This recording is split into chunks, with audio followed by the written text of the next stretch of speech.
Hello students, welcome back to my channel Sheetal Academy, and today we are going to start Euclid division lemma, or you can also call it Euclid division algorithm.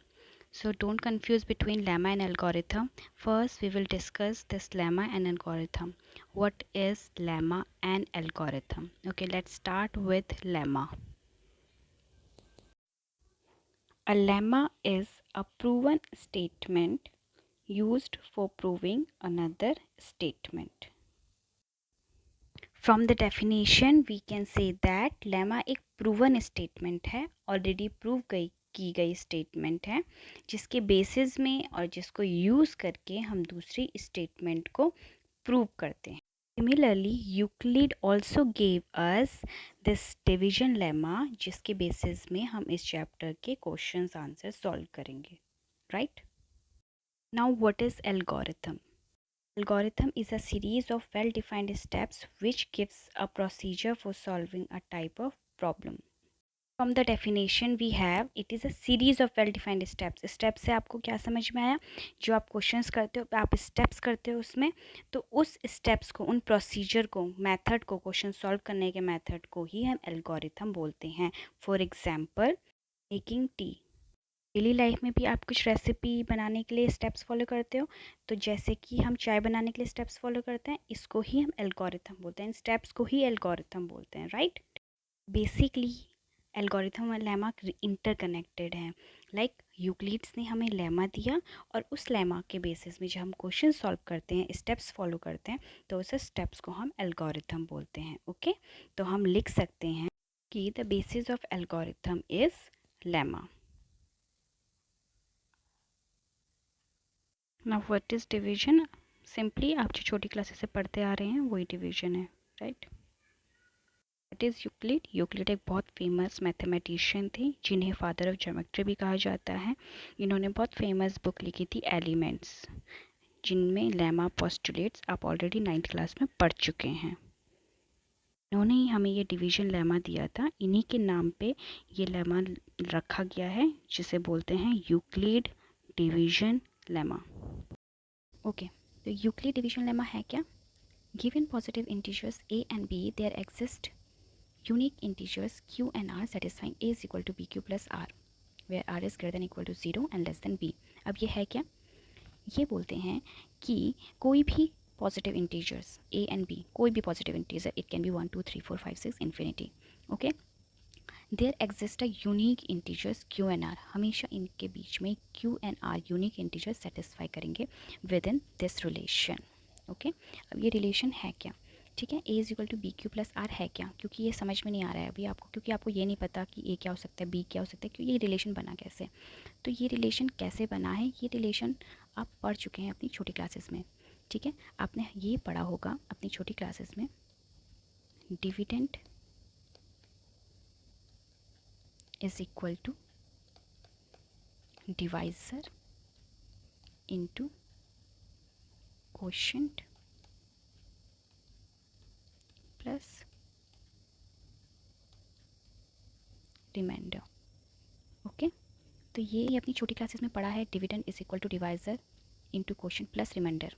Right, तो ये relationship और इस relationship में कोई difference नहीं है. क्यों? क्योंकि डिविडेंड यहाँ पर आप बोल सकते हैं a, डिवाइजर आप बोल सकते हैं b, क्वोशिएंट बोल सकते हैं q, एंड रिमाइंडर हो गया आपका r. राइट, तो ये कुछ नहीं है, ये वही है जो आप ऑलरेडी पढ़ चुके हैं. तो यूक्लिड हमें वही स्टेटमेंट बता रहे हैं जो हम ऑलरेडी प्रीवियस क्लासेस में पढ़ चुके हैं. ठीक है, तो ये टफ नहीं है, ये बहुत इजी होने वाला है, इसलिए घबराने की ज़रूरत बिल्कुल भी नहीं है. ठीक है, तो this is the same relationship you have studied in your previous classes. Right, तो अब ये भी आपको अच्छे से पता है कि रिमाइंडर कभी भी आपका b डिवाइज़र से छोटा नहीं हो सकता, भाई सॉरी बड़ा नहीं हो सकता. राइट, नाउ मैं ये जो रिलेशनशिप है, मैं सिंपल से एक डिवीजन से आपको सॉल्व करके दिखाती हूँ, तो आपको ज़्यादा क्लियर हो जाएगा. ठीक है, तो मैंने एक सिंपल सा लिया है 32 डिवाइडेड बाय 8 रिलेशनशिप, तो कितना आया आंसर? 4 आया. ठीक है, अब हमारे पास रिलेशनशिप क्या है? a that is dividend, b that is divisor, into q that is quotient plus remainder. Okay, तो यहाँ पर a क्या होगा? डिविडेंड क्या हो जाएगा आपका? Dividend is a. 32, this is dividend. तो यहाँ पे हम लिख सकते हैं 32। ओके, बी क्या है आपका डिविडेंड, सॉरी बी क्या है आपका डिवाइज़र, तो बी क्या हो जाएगा यहाँ पर आपका डिवाइज़र, दैट इज़ बी। तो ये क्या हो जाए आपका 8 इंटू क्वोशंट, क्वोशंट आपका क्या आया, क्वोशंट को आप क्या बोलते हैं क्यों, तो क्या है ये 4 प्लस ये है आपका रिमाइंडर, तो ये कितना आ गया आपका 0। तो देखो इसको जब आप सॉल्व करोगे तो आपके पास क्या आ जाएगा 8 4 से 32 प्लस 0 इज इक्वल टू 32, तो ये आ गया। तो ये रिलेशनशिप आपका क्या हो गया,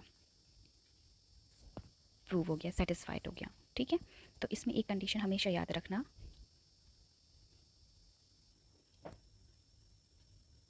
एक कंडीशन आप इसमें हमेशा याद रखना कि रिमाइंडर, जो रिमाइंडर होगा वो हमेशा या फिर 0 होगा या 0 से बड़ा होगा, लेकिन हमेशा छोटा होगा किससे, डिवाइज़र से। ठीक है, तो यहाँ पे डिवाइज़र क्या है 8, तो रिमाइंडर या फिर 0 होगा या फिर 8 से छोटा होगा।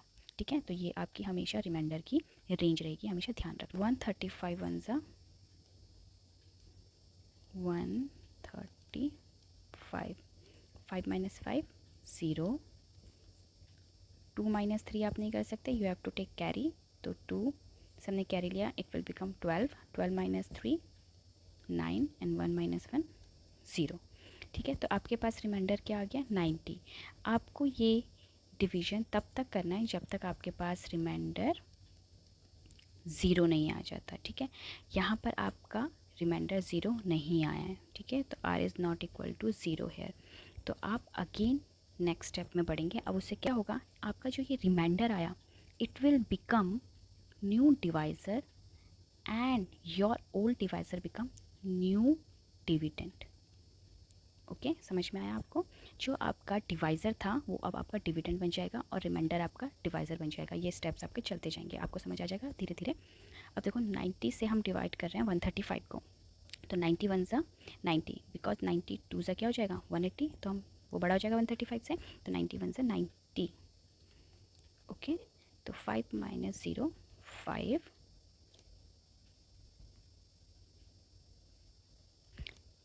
30 माइनस 9 इज़ 4। ओके, अगेन जो रिमाइंडर आया वो क्या है हमारा 45, that means remainder is not equal to 0। तो अगेन आपको दोबारा स्टेप आगे करना पड़ेगा।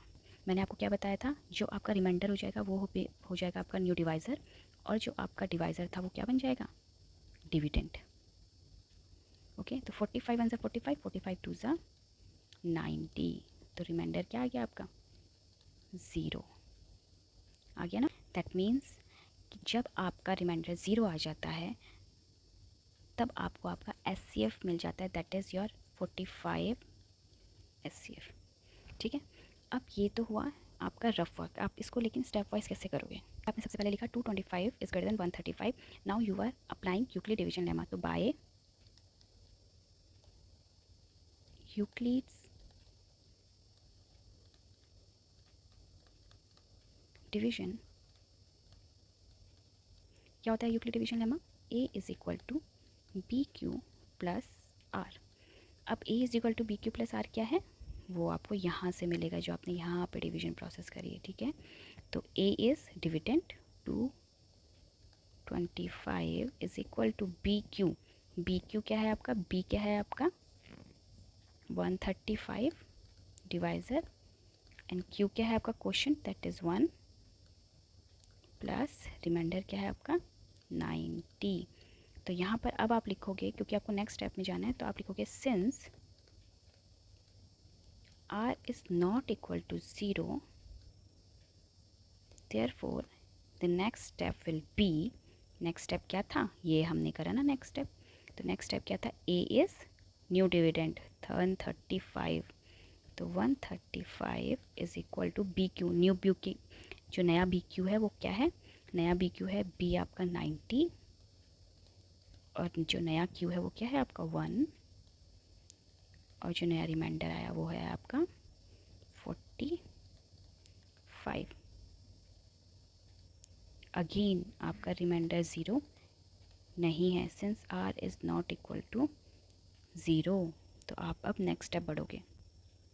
देखिए नेक्स्ट स्टेप क्या था आपका, मैंने वो रफ वर्क किया था। You can pause the video और राइट इट डाउन, बिकॉज मेरे पे स्पेस नहीं था, मुझे उसे रफ करना पड़ा। ठीक है, तो आप उसे पॉज कर सकते हैं वीडियो को और उसको नोट डाउन कर सकते हैं। देन फर्दर में एक जो स्टेप्स हैं उसे फॉलो करेंगे। ठीक है, नेक्स्ट स्टेप क्या हो जाएगा, 90 इज़ इक्वल टू, ये आपका न्यू डिविडेंड था, न्यू डिविडेंड न्यू ए, न्यू बी क्या था आपका 45, एंड न्यू क्यू क्या था डिवाइजर 2, और न्यू रिमाइंडर क्या था आपका 0। तो देखो, तो रिमाइंडर आपका 0 आ गया। तो आपका रिमाइंडर जब 0 आ गया दैट मीन्स कि आपको आंसर मिल गया। ठीक है, and this is your SCF, right. तो आप क्या लिखोगे, सिंस रिमाइंडर इज़ 0, तो therefore 45 is the SCF of 135 and 225।